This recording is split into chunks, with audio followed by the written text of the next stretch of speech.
Bonjour à tous, je suis Clément Horvat, l'auteur de Till Victory, Lettres de soldats alliés. Dans le tome 2, Lettres du jour J à la victoire, paru cette année aux éditions Ouest France, je relate une histoire particulière qui m'a beaucoup touché. Un instant de tendresse dans le pire conflit de l'histoire de l'humanité. Nous sommes le soir du 5 juin 1944, et la petite Thérèse Robert a 5 ans. Cette nuit-là, elle va faire la rencontre de l'anglais Daniel Lyons, un des premiers parachutistes du jour J, et il va lui offrir ce chocolat de ration britannique. Un pavé amer, sans lait ni sucre, mais renforcé aux vitamines et qui sent d'ailleurs bien mauvais aujourd'hui. Méfiante, Thérèse va refuser le chocolat de son libérateur. Mais l'histoire ne s'arrête pas là. En 2017, au musée de Pegasus Bridge, je discute avec un béret rouge. Je lui demande si je peux le prendre en photo et je poste la photo sur Facebook. Peu après, une certaine Nathalie, qui s'avère être la fille de la petite Thérèse Robert, m'apprend que sa famille vient de reprendre contact avec ce Daniel Lyons et va le retrouver à l'île de Wight. J'en apprends plus sur cette fameuse rencontre du 6 juin 1944, et 75 ans plus tard, jour pour jour, j'ai le privilège de passer un moment avec l'ancien parachutiste et la petite fille au chocolat de maintenant 80 ans, lors de leur retrouvailles dans un café de Ranville. Daniel nous a malheureusement quittés quelques mois plus tard, il y a un an aujourd'hui, et cette vidéo lui rend hommage. Voici son histoire. En mars 1943, à l'âge de 18 ans, le londonien Daniel Lyons s'est porté volontaire pour l'armée. Après une formation de base, il a rejoint le Royal Corps of Signals pour apprendre le morse et devenir opérateur radio. Un jour, deux officiers de la récemment créée 6th Airborne Division sont venus chercher des volontaires pour devenir des signalmen parachutistes et Daniel a levé la main. Well, it was an extra 2 bob a day and it sounded like fun. Un an plus tard, Daniel sera le fer de lance de l'opération Overlord, l'invasion de la Normandie. Le jour J, avec plusieurs dizaines de kilos sur le dos, les hommes de la 6th Airborne Division sauteront à l'est de Caen, sur les rives de l'Orne, pour sécuriser le flanc gauche de l'invasion alliée. Ils seront parmi les premiers hommes à toucher le sol français, peu après minuit. Daniel, lui, va atterrir dans un champ non loin de la maison de la famille Robert, à Ranville. Il écrira dans une lettre à la famille. Towards the end of May, the various units of the 6th Airborne Division were transferred to a holding camp in the south of England. On the 4th of June, our officer called us together and said, "We go tonight." It all went very quiet. Most of the day was spent in checking our personal kit and the extra gear we were to carry for the engineers. Later that day, we were driven down to the airfield, where we drew and fitted our parachutes. Then marched down to where the Sterling bombers were parked. The inside of a Sterling bomber is rather cramped, with about 20 men and all their personal kit and weapons, and the extra stuff we were carrying for the engineers. Then the engine started, and the plane moved onto the runway. Pendant ce temps, de l'autre côté de la Manche, la famille de la petite Thérèse Robert se réfugie avec des voisins dans la cave de leur petite maison de Ranville pour se protéger des bombardements. 75 ans plus tard, jour pour jour, elle se souvient. C'est-à-dire qu'on avait quand même, on avait un décor qui n'était pas gai hein, quand même. On a connu que ça, donc on avait des privations, mes parents qui avaient quand même beaucoup de mal à nous nourrir. Ma petite enfance, elle était très triste. Alors moi, je m'en rendais peut-être moins compte parce que moi, je devais penser que c'était la vie, que la vie était comme ça. Quand on est petit, la vie qu'on a, on croit que c'est la vie de tout le monde. On se pose pas de questions. Si bien que les bruits, on était tellement habitués au bruit que je pense que ça bombarde à côté ou un peu plus loin, c'était pas un problème. Sauf ma sœur aînée qui pleurait tout le temps. Alors elle pleurait tout le temps, elle pleurait justement quand c'était trop près. Elle se rendait compte que c'était près, qu'on avait risqué quelque chose. Mais moi, en tant que petite fille de 5 ans, non, c'était notre bruit de fond qu'on avait toujours connu. Ça ne me perturbait pas du tout, ça. Mais la vie de Thérèse va changer, car à 2 km de là, le parachutiste Daniel Lyons vient de sauter de son avion. Your parachute opens. The noise of the 4 engines fading. The plane, your last link with home, disappearing. Now prepare for landing. The heavy kit bag is lowered to hang 20 feet below you. It is so dark you can't see the ground. But when the kit bag touches down, the relief of the heavy weight causes the chute to breathe and slow your descent, giving you in theory a softer landing. On the ground, in a strange country with no friend in sight, I got out of my parachute harness, loaded my Sten gun and tried to work out which way to go. I could hear shooting and see tracer fire, but it was not coming in my direction. Then another stick of Parish joined me, and we moved across the field. As we went, a whispered voice called "Tommy, Tommy." It was a French partisan who led us to the house of Bourneuf. Et en pleine nuit, mon père et mon frère étaient sortis. Ils sont rentrés avec des Anglais qui sont arrivés brutalement dans notre cave et ils ont demandé s'il y avait des Boches ici. C'était le mot qu'ils disaient. Alors ils ont visité la maison qui était toute petite, donc c'était vite fait. Ils sont redescendus, ils nous ont donné des bonbons dans la cave. On nous a amené un blessé sur la table de notre cuisine. On avait une grande table de 2 mètres puisque nous étions 10 à table tous les jours. Ce blessé était là. Ma maman s'en est occupée. Enfin, ça aurait été un Allemand, elle s'en serait occupée aussi parce qu'elle avait des valeurs. Mais moi, j'ai pas compris parce que pour moi, c'était la même chose. Des militaires qui ne parlaient pas comme nous, j'ai pas compris, c'est gentil. Et puis après, mes parents sympathisaient vraiment. Et puis on a vu qu'ils étaient gentils avec nous. Ils avaient l'air différents peut-être, non? Parce qu'ils devaient être maquillés. Ils étaient noirs, oui, ils étaient barbouillés de noir. Mais ils étaient souriants. Moi, je me rappelle, alors que les Allemands, on n'était pas très souriants avec eux non plus. Ouais. Donc, ils nous le rendaient. Et je ne comprenais pas parce que comme ils parlaient une autre langue que la nôtre, j'écarte les jupes de ma mère pour voir ce qui se passait. Il y avait mes frères et sœurs qui étaient plus grands que moi, je regarde. Et puis donc, Daniel qui vient, qui m'offre du chocolat. Alors, j'ai dit non, évidemment, comme c'était pour moi des gens que je ne connaissais pas.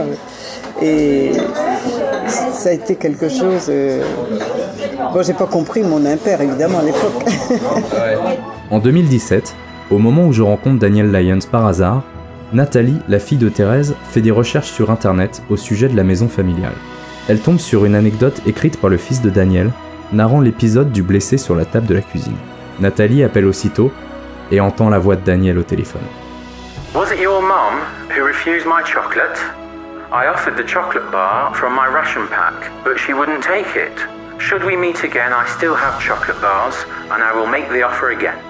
Les retrouvailles sont aussitôt organisées, et en août 2017, Thérèse retrouve Daniel chez lui, sur l'île de White. Ils nous attendaient, il paraît, depuis 2 heures sur le quai, et ça a été un moment d'émotion, je n'ai su Oui, c'est... Il voulait serrer maman dans ses bras, petite fille de 5 ans, c'est... Qu'est-ce que vous êtes dit alors? Ben moi je parle pas anglais, alors donc j'ai pas dit grand chose. Mais il y avait de l'émotion, de l'émotion. Qu'est-ce que vous voulez lui dire alors? Ben, le remercier, d'abord m'excuser, parce que m'excuser de ne pas avoir compris son geste, et puis les remercier parce que quand même c'était tellement été un changement de vie. For not having accept your chocolate. Merci madame. En juin 2018, Daniel est revenu dans la cuisine de la maison, aujourd'hui à l'abandon. Il a également été fait citoyen d'honneur de Ranville. Mais Daniel s'en est allé, le 3 décembre 2019, à l'heure de sa rencontre avec la petite Thérèse. Il repose désormais dans sa tenue de para, sur l'île de White qu'il aimait tant. Il peut être fier de sa carrière. Après la Normandie, il participera au combat dans les Ardennes et à l'opération Varsity en Allemagne, où sa Jeep et son planeur seront détruits. Il clôturera ses 7 ans de service en Palestine et au sein des prestigieux SAS. Ce fut un privilège pour moi de passer ce moment en sa compagnie le jour du 75e anniversaire du débarquement et un honneur de lui annoncer que son histoire sera relatée dans le nouveau Teal Victory. Ce fut également très émouvant pour moi de me rendre sur les lieux mêmes de la rencontre, le 5 juin 2019, accompagné de Nathalie et Thérèse.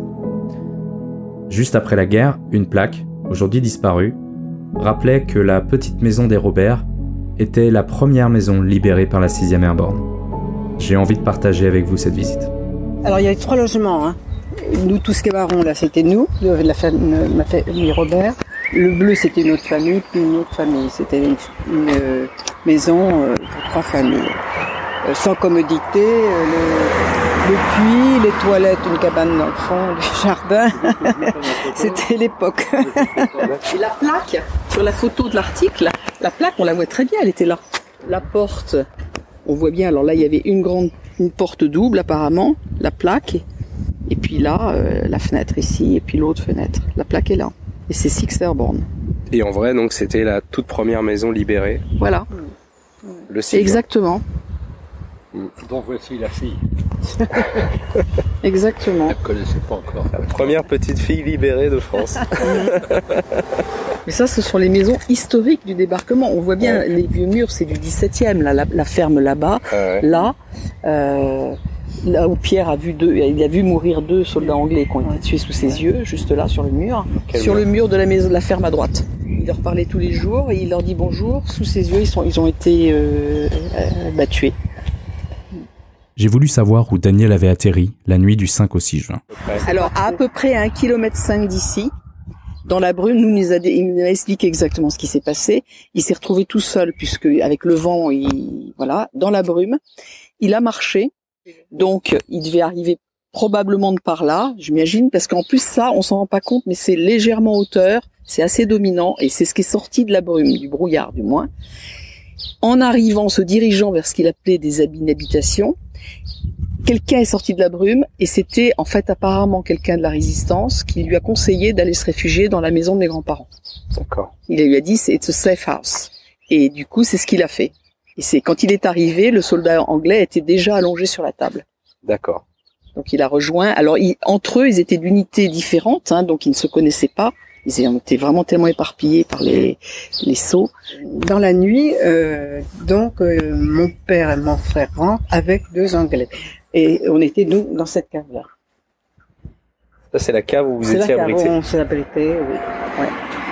Et donc, ils ont frappé à cette porte? Voilà, avec mon père et mon frère étaient là. Donc, ils sont entrés avec mon père et mon frère. Par cette porte arrière. C'est cette porte-là, ouais. Alors, ils sont allés partout dans la maison qui n'était pas grande. Ils ont vu qu'il n'y avait pas d'Allemands, parce qu'ils voulaient s'assurer qu'il n'y avait pas d'Allemands, évidemment. Puis là, ils sont arrivés avec des bonbons. Alors ça, je me rappelle, il y avait beaucoup de bonbons.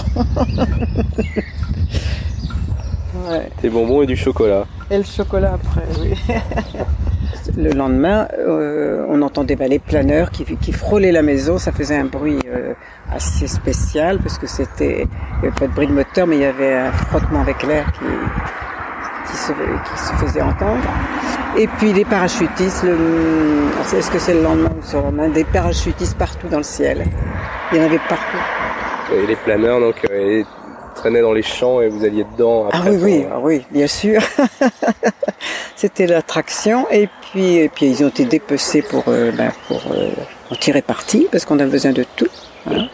Et nos carreaux qui avaient éclaté, mon père a mis du plexiglas, des parachutes, des chemisiers pour nous, des chemises de nuit, enfin, on utilisait tout, les couvertures.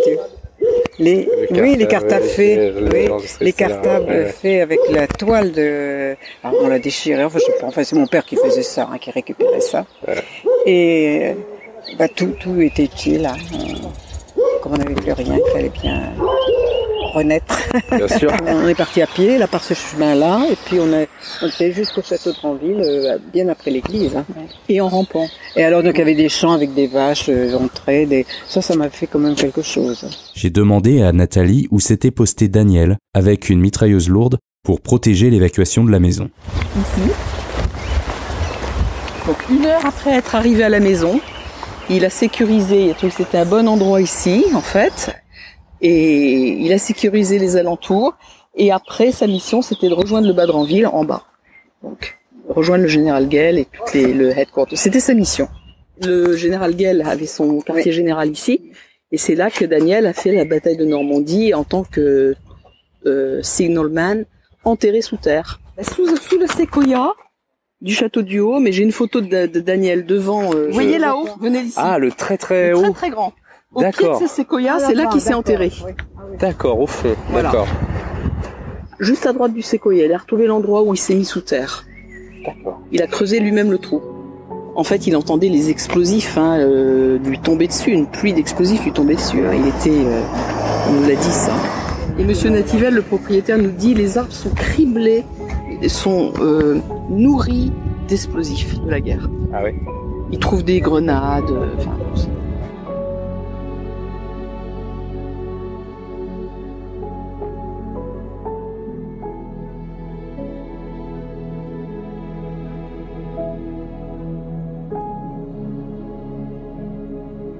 dans le parc du château, il y avait les Anglais étaient là.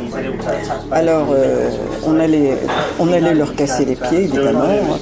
On savait que c'était là maintenant, on savait que c'était des Anglais, c'était des protecteurs. Et moi je me rappelle avec ma sœur Gilbert, on a dit cigarette please pour papa, cigarette please pour papa. Alors ils en avaient un petit peu marre de nous entendre. Alors il y en a un qui a fait tomber son dentier. J'avais jamais vu un dentier de ma vie. Moi. Il a fait tomber son dentier. Ah ben je cours encore. Qu'est-ce que j'ai peur. Qu'est-ce que c'est que ça? Des dents amovibles, j'avais jamais vu ça.